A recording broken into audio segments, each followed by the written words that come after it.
say, look at Jack, back with another one, you dig? And today we back on that boy Peewee Longway. We about to get into this video of his downfall, so I ain't gonna waste too much of time. Let's jump into this mug, you dig? Peewee Longway changed the rap game in Atlanta behind the scenes and had some big hits too.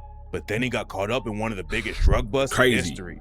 From discovering Young Thug to damn, that's crazy. I didn't know he discovered Young Thug. Shout out to Thugger. Allegedly working with the cartel and facing life in prison, today we're breaking it all down. In September 2024, news broke that Peewee Longway got arrested in one of the biggest drug busts ever. The cops had an investigation called Operation Sweet Silence, and they ended up busting over 100 people in the Crips and Zohannan gangs. The investigation had been going on for 2 years, and by the end of it, the cops found 155 guns, 496 pounds of meth, 7.1 grams of fentanyl, 57.21 kilos of cocaine, and over 55,000 pounds of marijuana. They also found over 150 guns. Yeah, bro, somebody had to be working with them people already for all that shit to get caught busted like that. Somebody had to be already talking, bro. Ain't no motherfucking way. The sweet low where the fucking name is, that is bust them on random. Ain't no way, bro. Including machine guns and Glocks with switches. The feds were on the case too. The FBI had 250 agents working on it. Damn. Sent in 7 SWAT teams to take the dealers down, and when the raids were over, the cops had found around $300 million in drugs. Peewee Longway's name wasn't mentioned in any of the police reports, but rumors started flying that he got wrapped up in the case after his homie Lil Crack Rock posted on IG and said, "Everybody stop calling me and asking me what's going on. I ain't speaking on shit. Hashtag free Longway." Everyone just took the story and ran with it, even though Peewee Longway's name wasn't on any paperwork. The cops working on Operation Sweet Silence said they're not finished making arrests, so there's a chance Longway could end up in that case too. But right now it looks like the rumors were all cap. But even if Longway isn't caught up in Operation Sweet Silence, he still might end up doing life in prison for another case. Damn. Peewee Longway got locked up at the same time Operation Sweet Silence was going down, but his own case is even crazier. 1090 Jake tracked down the real case that Longway got caught up in and posted the paperwork. According to the report, Quincy Williams, aka Peewee Longway, got hit with charges for conspiracy to distribute a controlled substance, selling a controlled substance, and money laundering. But Longway isn't the only dude who got booked in that case. He also has 7 co-defendants, and most of them are allegedly connected to a Mexican cartel. The cops in Atlanta have been going after a dude named Francisco Cortez and his homie Luis Montoya. Cortez and Montoya were allegedly running drugs from Houston to Atlanta, and Peewee Longway was allegedly helping them move the weight. The feds had a wiretap on Cortez's phone, and that's how they made the connection to Longway. Damn. In July 2024, the feds— Hey, Longway, hey, my boy, you too short and fat for to be one of them last pants, Jack. Come on. Stop doing that shit. caught Cortez and Longway allegedly setting up a deal over the phone. Cortez told Longway, "On the shoes, I got you for sure. On the window, give me 20 bags so I can get at least 20 of them." According to the DEA, shoes means cocaine and windows are kilos of meth. Then 4 days later, Longway allegedly made another deal with Cortez. The feds were watching Cortez's house and saw someone pull up to his crib. Cortez's wife came out and talked to whoever was in the whip. Then someone inside the car got out and handed her a box from the trunk. The whip left Cortez's house. Then an hour later, Peewee Longway pulled up and went inside. He came back out a few minutes later with a different box. Then he put it in the trunk of his whip and drove off. A few days after the pickup, the feds heard Cortez I ain't gonna lie, that boy look like Kodak Black older brother. No cap. Montoya setting up another cell for 40 kilos of cocaine. A van was spotted loading something up at Cortez's crib. Then the feds tracked the van to another house and got a search warrant to raid it. They didn't find any drugs inside the crib, but they did find $500,000 cash hidden in shoeboxes. The feds didn't have any real evidence on Peewee Longway, but that didn't stop them from arresting him and trying to hold him down without bond. The only thing they had was the wiretap conversation where Longway was allegedly trying to set up a deal with Cortez, but the feds never actually saw Longway making a deal. They spotted him at Cortez's house carrying a box out, but they have no idea what was actually inside it. My point exactly. But after they booked Longway, they raided his house and studio, and the situation got way worse for him. When the cops searched Longway's studio, they found 7 guns and 3,000 M30 pills that were allegedly covered with fentanyl. Then they found 3 guns in Longway's house, and 2 of them were stolen. Peewee Longway hasn't been charged for the drugs or guns they found in the studio, but he's already facing a life sentence for allegedly trying to buy cocaine and meth from Cortez. Hey, that boy already 42 years old.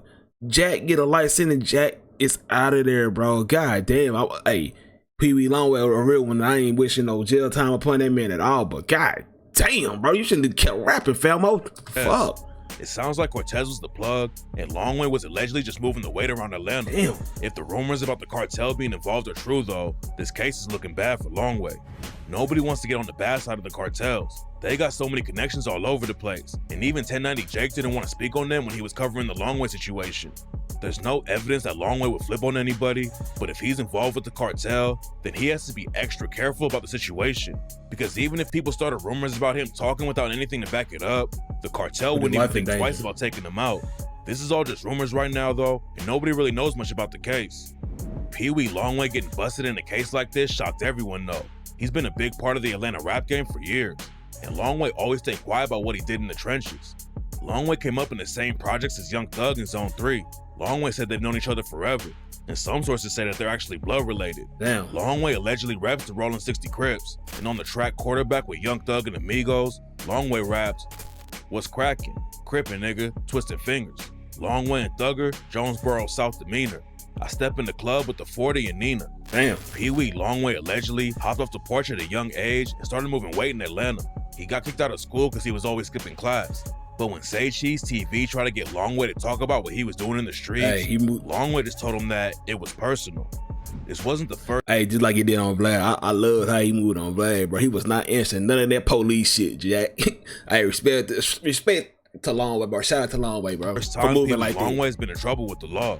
In 2014, Peewee was arrested for illegal possession of a controlled substance and held on a $30,000 bond.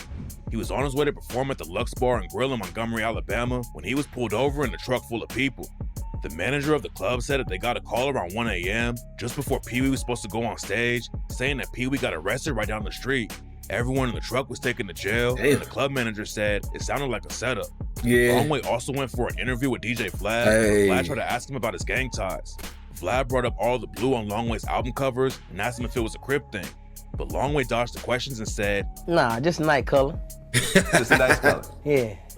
No cripping going on. No, nothing. Already Longway. Longway never talks about gangbanging in interviews. Smart. But he raps about it on tracks like What You Gon' Do and said, "Chasing the check, got the dick on the tech.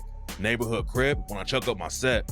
Before Longway ever hopped in the booth, he linked up with a Rollin' 60 Crip from LA named Brick Baby and started a movement in Atlanta called MPA, aka Money, Pounds, and Ammunition. Brick Baby is known for working on No Jumper with Adam 22 now, but back in the day, he was allegedly heavy in the streets and is a big reason why there's more Rollin' 60s in Atlanta. Longway and Brick Baby have been tight for years, and Longway is allegedly married to Brick Baby's sister. Damn, Brick Baby was making headlines for beefing with Young and Ace, and Brick Baby said that Ace can't do shows in Atlanta, North Carolina, or anywhere else in the area without checking with him first.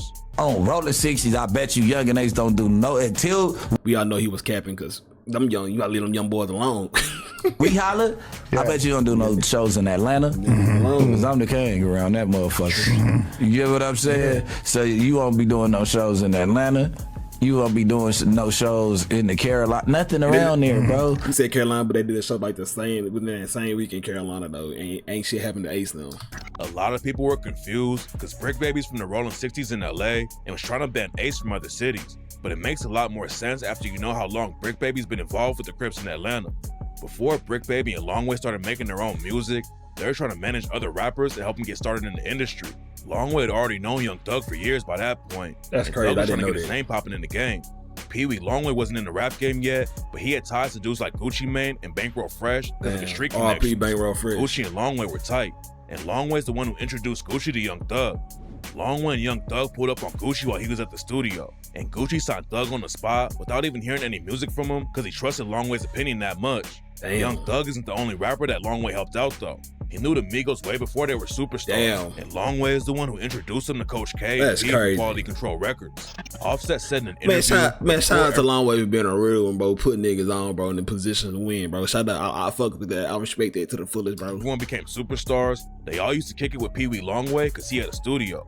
Lil Baby also used to hang out there before he started rapping, and Peewee was one of the dudes who convinced him to get in the booth. Damn. So Peewee did a lot for the Atlanta hip-hop scene. Yeah, shout out before he even Peewee, bro. started That's rapping. real shit. Eventually, Longway decided to hop in the booth too and started dropping his own music. He linked up with his homies in the rap game like Young Thug and Gucci, and in 2015, he dropped a collab project with Gucci and Young Dolph. Longway had some tracks that popped off, and he was tight with a lot of big names in the industry, but he never really blew up in the rap game like a lot of his homies did. In 2014, when Gucci Mane got locked up, Peewee left 1017 and started his own label, MPA Bandcamp. He dropped 9 mixtapes in total before releasing his debut album, Mr. Blue Benjamin. But even though he was putting in the work, his career never really took off. Some fans said it was because he sounded too much like Young Thug, but Longway claimed it was lack of label support that slowed down his career. And in 2015, he hopped on Twitter and said, "From this day forward, Peewee Longway will never rap again. So don't come at me with that shit or nothing got to do with it. I'm done. Back to BS." Longway said that he was going hard in the booth and wasn't running up the kind of numbers he wanted to hit. Damn. That was the same year that he lost his homie ASAP Yams too. And Yams dying had a big impact on Longway's career. Peewee Longway was kicking in with the whole ASAP mob and was allegedly gonna sign a deal with them. Damn. But then Yams died and everything fell apart. It seemed like Longway was ready to put both feet back in the trenches. But then just a few days later, he got over it and started promoting new music. Everyone in the game had a lot of respect for Longway, and he helped kick off the new wave of trap music in Atlanta. But he still never hit the mainstream, and that's why he allegedly stayed connected to the streets. Longway always stayed low-key about what he was doing, and that's why everyone was surprised when he got booked. But now rumors are flying that his own homie set him up. According to Whack 100, Why be knowing Brick Baby's everything, had bro? an open Fed case since 2023 and hasn't even had a court date yet. And right before Longway allegedly got booked, Brick Baby went out to Atlanta to kick it with him. After Longway got picked up on the charges, Whack 100 said that the situation is weird because Brick Baby's had the Fed case for over 15 months without a court date, and he made it sound like the only way Brick Baby would stay out of court that long is if he's working with the cops. He got booked, caught with a case, feds picked it up. With a case, with a court date. Ain't running no 15 months, no court date, bro. That's facts. 70, 80 day run at a time, 120 sometime if you're on the street, but nah. But these is crazy, bro. There's no evidence that Brick Baby actually flipped though. And Whack 100 also thought Longway was caught up in the Operation Sweet Silence investigation, but that's not true either. It's not clear what's really going on with Longway's case right now, but he's also making headlines because of Rich Homie Quan's death. Rich Homie Quan tragically died in September 2024. He allegedly died from an overdose, and sources say that it was a bad pill that took Rich Homie Quan out. After the news broke about the cops finding 3,000 pills in Peewee Longway's studio that were allegedly cut with fentanyl, rumors started going around that Longway was the one who sold Rich Homie Quan the bad pills and got him killed. People also thought Longway had an overdose and was fighting for his life in the hospital. Right after Quan died, there were rumors about Longway taking bad drugs and almost dying too. But then Longway hopped on IG and said he was all good and was never in the hospital. Longway selling Rich Homie Quan the bad pills is just a rumor, but the case he's fighting right now isn't looking good. It seems like the feds don't have a lot of evidence that Longway was actually making deals with the cartel, but the guns and drugs they found in the studio are still enough to get him a life sentence. Damn. Atlanta has been losing a lot of rappers to jail in the streets, but hopefully Peewee Longway makes it out of the situation and beats the case. Damn. Peewee. Man, shout out to Peewee for being a real one, bro, and putting all on people on and put him in positions to win, bro. And shout out to him on his journey, bro, and his music.